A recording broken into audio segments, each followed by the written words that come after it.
टिके देबे। मो ना ललित कुमार पात्र आईएफएस डीएफओ बणाई अछि। आज जो वाइल्ड लाइफ आर्टिकल आउ सब देसी गन एवं डिफरेंट डिवाइसेस सब सीजर हेछि। एटा आज अर्ली मॉर्निंग रे हमर टीम एसीएफ एवं रेंज ऑफिसर जर्दा एवं बणाई एवं हमर 35 रु अधिक फॉरेस्ट स्टाफ से माने सब जाई कि हमको रेड करी कि एई सब आर्टिकल सब आज धरिचंती एवं 6 जन को ए केस रे अरेस्ट कराइछि।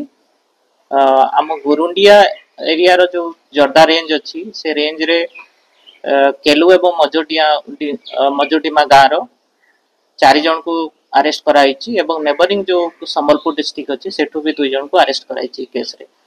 सर केन कोन खबर पाइले जे माने कोन जंगल शिकार करिया को प्रस्तुत थिले न?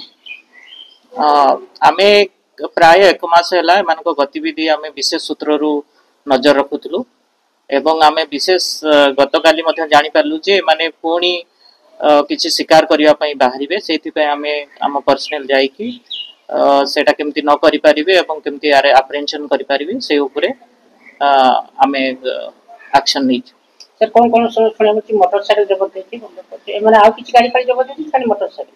हां ए केस रे 2टा मोटरसाइकिल भी जब्त हेछि, मोबाइल फोन हेछि, 6टा कंट्री मेड गन भी जब्त हेछि ता सहित डिफरेंट वाइल्ड लाइफ आर्टिकल्स मध्य हमें जब्त करछु तांको सहित। सर आगुर किछि मानकर जेतले इंटरव्यू कला कोनकर किछि आगुर केस थिला कि कोन से शिकारी ऊपर? ए ऊपर तो किछि केस नाही, पुणी हमें फर्दर इंक्वायरी करछु, हे तो पुराना रिकॉर्ड थाई पारे तांको।